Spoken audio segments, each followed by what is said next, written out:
Ismael Matos foi um salesiano sacerdote. Apesar do seu nome ser desconhecido da maioria do público, este apóstolo da boa imprensa deixou uma obra notável, quer ao nível do jornalismo regional e cristão, quer ao nível da ação evangélica junto dos mais necessitados. Viu na comunicação social um meio poderosíssimo para o anúncio do Evangelho.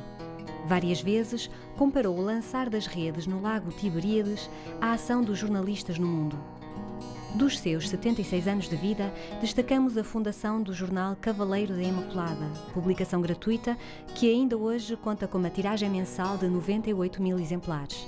Na mesma época, criou a obra do Instituto do Coração Doloroso de Maria, que se dedica ao acolhimento e recuperação de vítimas da exploração sexual e mães solteiras.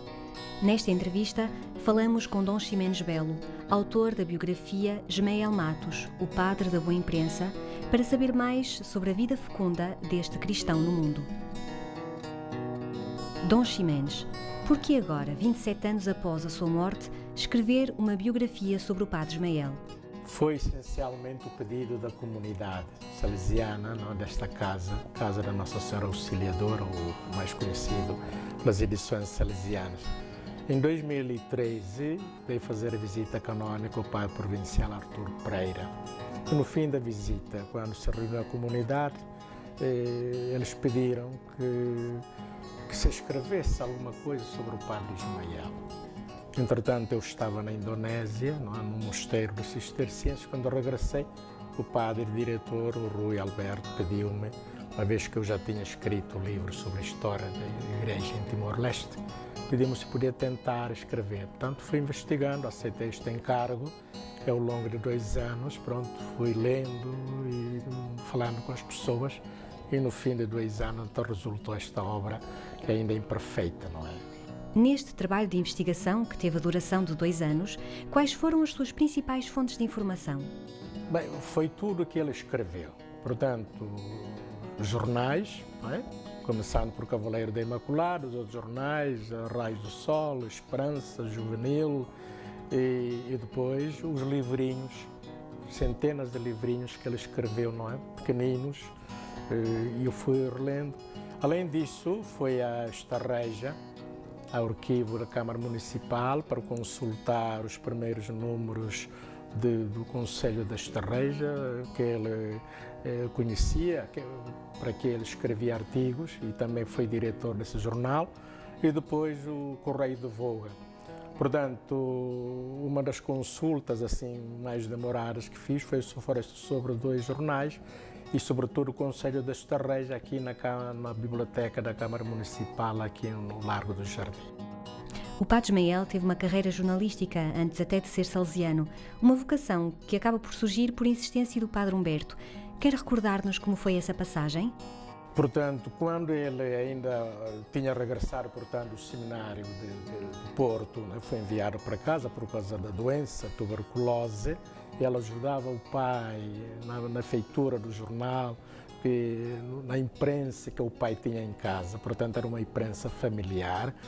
O pai, a mãe, a irmã, o cunhado e ele trabalhavam nessa imprensa. Além disso, parece que desde pequenino tinha já dotes, não é, de escritor. Mesmo nos seminários de Tomar e de Cucujães, no seminário do Porto, ele já redigia artigos e ganhava prémios, não é, em português, história e latim. E por isso já tinha este... Além disso, nesse jornal começou a escrever artigos. Já antes, quando era ainda seminarista, o jovem ali em Pardilhó, mandava artigos para os jornais, 2 jornais de Lisboa, o Século e as Novidades. Portanto, tinha de facto já este dom, este carisma, e foi desenvolvendo.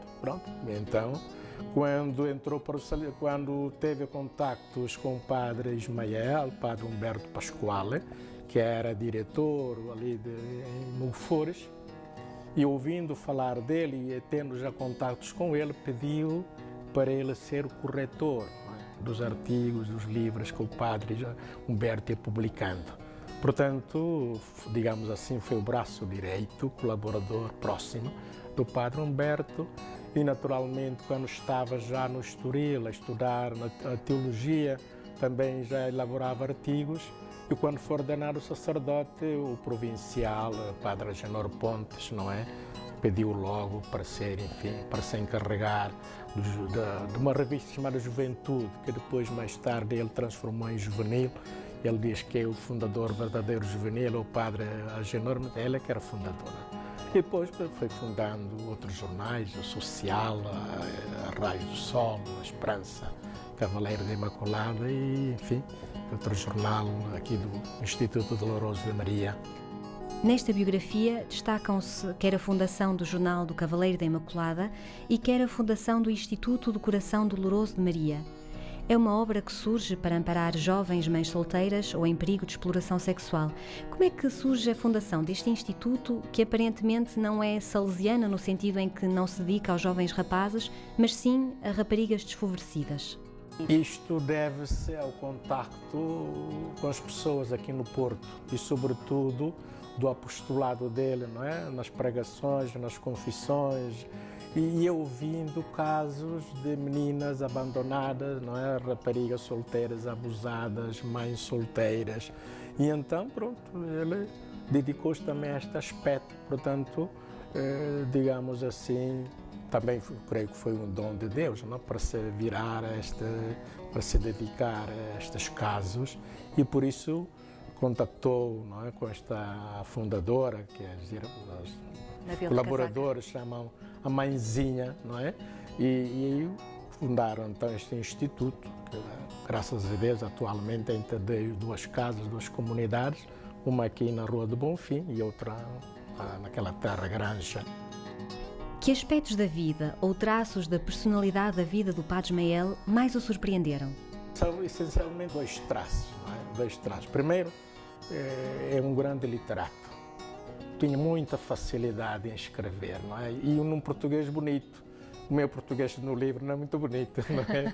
Mas é um português bonito e, de facto, quem lê os artigos e depois as ideias saíam espontaneamente. Dizia o sobrinho dele que é um vulcão ao escrever. Portanto, primeira característica de um grande escritor, não é? E depois, segunda característica, que os salesianos às vezes duvidam um bocadinho, digamos assim, né, do papel dele no meio da juventude, no pátio, mas lendo os artigos dele nos diversos jornais sobre a juventude, há muita coisa que ele escreve sobre a juventude que vale a pena ler e vale a pena publicar, não é?